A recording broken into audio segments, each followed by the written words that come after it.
Hello, hello. It's been a while since ako ay nag-vlog. May naghahanap na sa akin. Bakit daw ako walang vlog?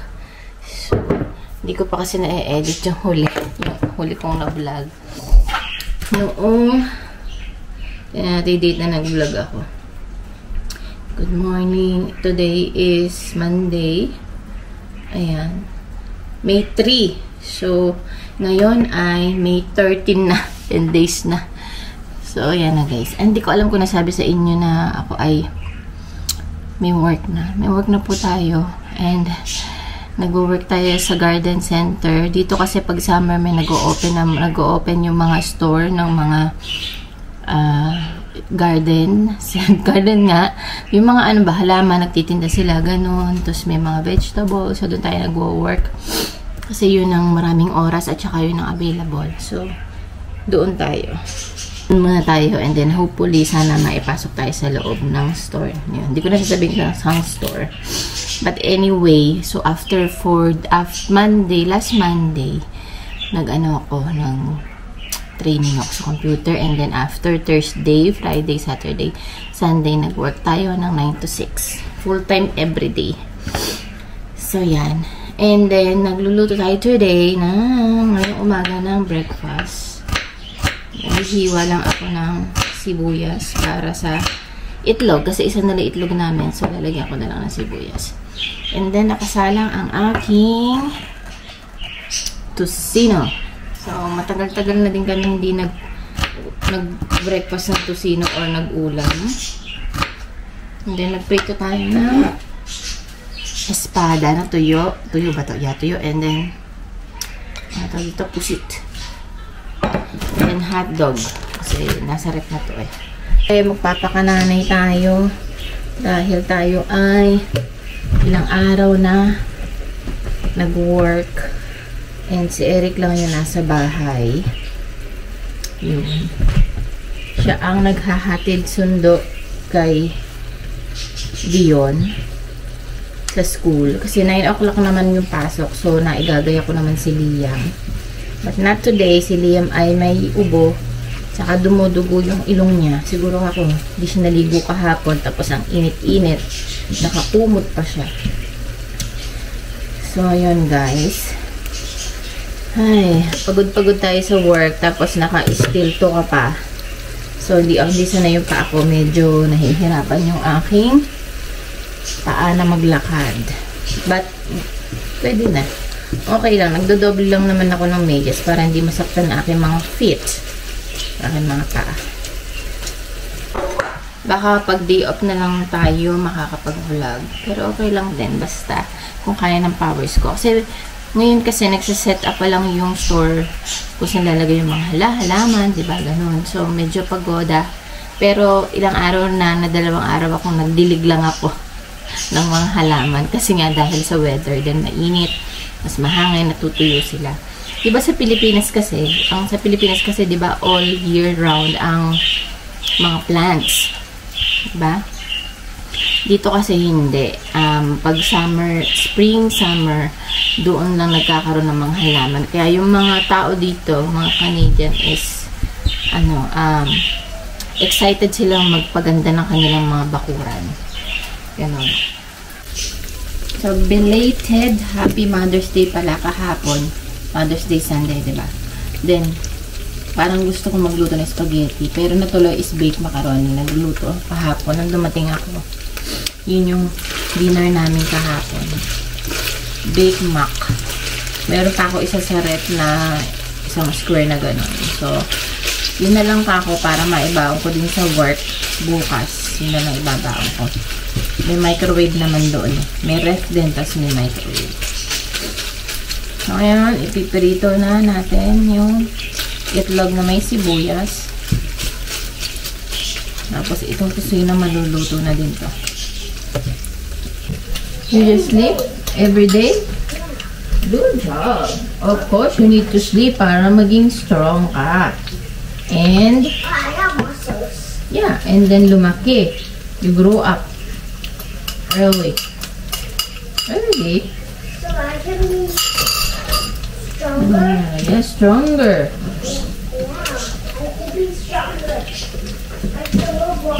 Yipper.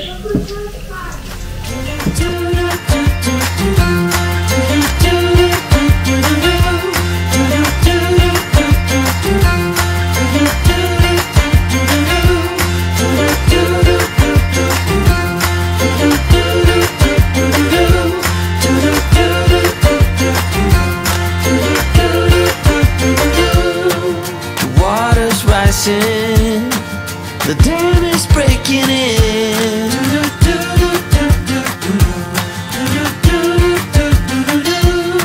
It was bound to happen, 'cause your heart is caving in.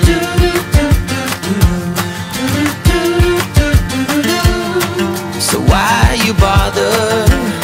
This is nothing you can run from.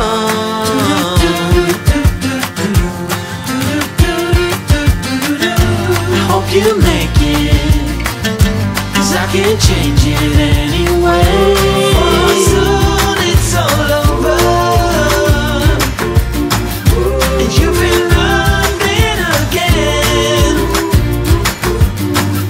Before you know it, it's all over. So enjoy your heartbreak, enjoy your heartbreak, my friend. Hello guys.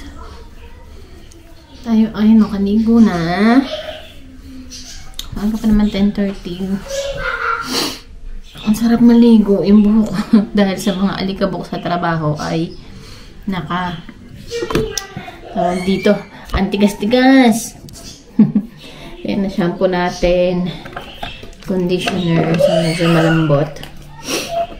Ang ating hair for today's video. Mag-get ready with me. So, guys nga pala, merong wildfire dito na 30 minutes. 28 kilometers from here. Ganun ba yung mga 30 minutes ba yung biyahe? Pag ba 28 kilometers lang. And, buti kahapon, hindi masyadong maaraw.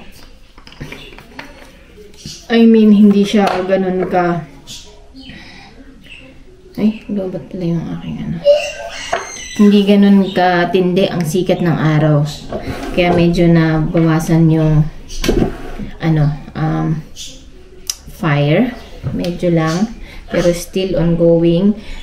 Dati is mga 2 days ago yun. 200 hectares. Ngayon 6,500 hectares. Pero medyo yun nga sabi ko medyo malayo kami. Ayan ang aking pakita ko sa inyo. So, nakahanda ang aming iba. Kasi meron tayo ditong emergency alert for evacuation in case. So, ayan, ready na yung ating bag. Dahil nga sabi ko, nagwo-work na ako. Bali, iniready ko na in case na magkakaroon. Nandiyan na yung mga damit. Mga konti lang naman. Hindi naman madami. Mas mainam na yung medyo may dala tayong mga gamit-gamit. Doon na din yung mga importanteng documents. Tapos, ito yung maleta. Sabi ko kay Eric in case na lagay na lang niya dito. May laman pa kasi ito yung mga blanket. So, tanggalin niya and then ilalagay niya dito.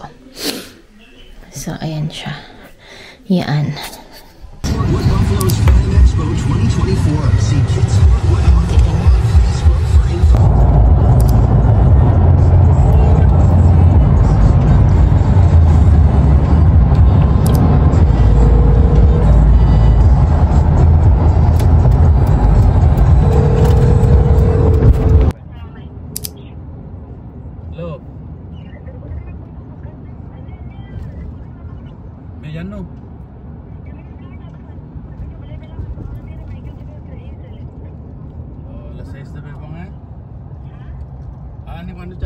Oh, it's far, but it looks close. I know. I mean, how? I don't know what how. Maybe it's too hot outside? I only have one follower, but you get lots of views, right? I only made that 74. Yeah, so much traffic na. Wala nang... Ayan ako.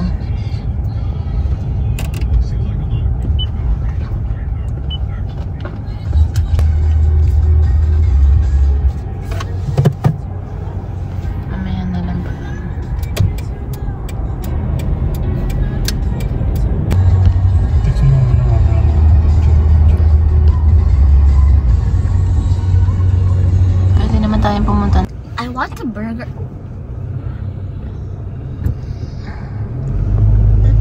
That.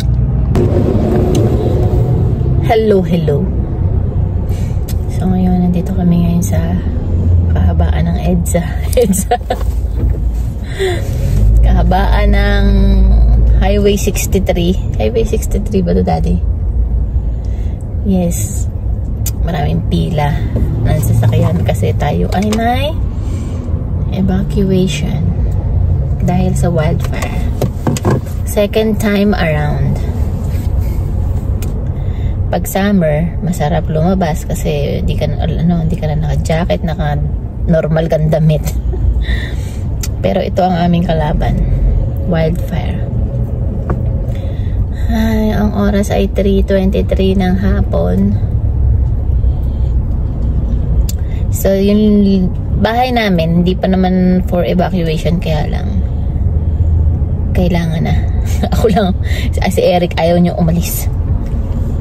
Hanggat di nagsasabi na evacuation yung barangay namin. Pero syempre, para mas maagap, mas okay. Basta makalabas lang kami dito. Ayan, kaliwat kanan ng mga pulis. Parang ilang days na to. Friday to nag-start, Daddy, no? Friday. Saturday, Sunday, Monday, Tuesday. So, 5 araw na. Malakas kasi yung hangin, tsaka walang ulan. May forecast na uulan, pero hindi naman siya natutuloy. Tsaka pag umulan naman dito, umaambon lang eh. Ganun lang eh. Ambon lang siya. And ang nagpapalakas is yung hangin talaga. So may kaninang umaga masyadong mausok. May wildfire din kasi sa BC. So yung usok niya ay pumupunta dito sa amin, tapos may mga ash falls yung tawag dun sa mga naglilipara na ano.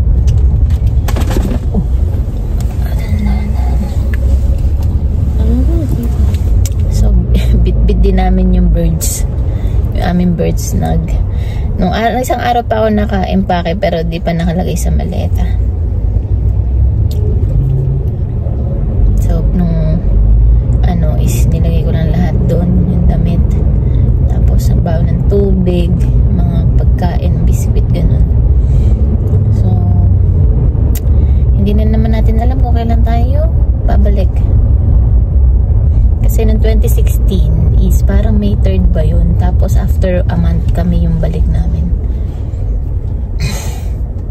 Sabi sa news is mas malaki na daw yung, mas malaki, parang yung 2016 na fire noon, ganun na siya kalaki ngayon. So wala tayong magagawa. Yan ang buhay. Maitim na, maitim na maitim. Good morning. Matulog na si Dion. Sleep pa, wala pa tayo sa nandito pa lang kami sa Gregoire. Ay nako, yung kabog ng aking dibdib ay sobra-sobra. Tas ewan ko, manlala ang anxiety. Oh, ayan na nga po. Ayan po, ang dilim na. Oh, look at that. Lalong ingo katabi ko, madilim. Oh. Hindi ako yung salita.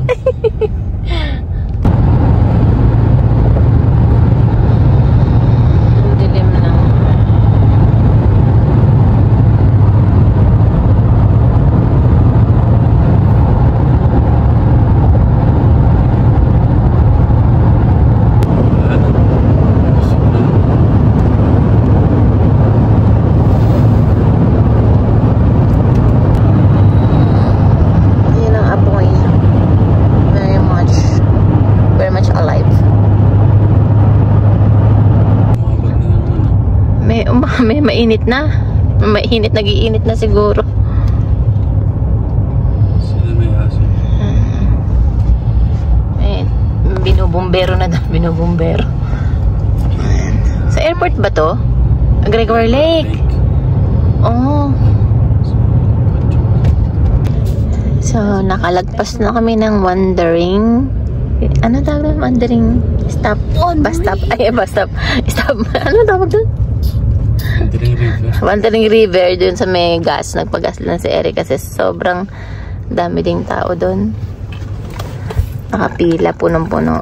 Tapos, andito kami sa pag-Grassland na dahil traffic. Ayan. Ngayong mga panahon na nagkaka-traffic dito. Punta kaming Edmonton. Punta Edmonton din. Magja-Jollibee kami. Oh yeah, I forgot about that. I don't know what to end with. Oh my goodness. Sabi ko pa naman sa ate ko nung isang araw, kahit magkakaroon kami ng ayuda sa ganito, wag na lang kasi nga ang hirap ng nag-evacuate.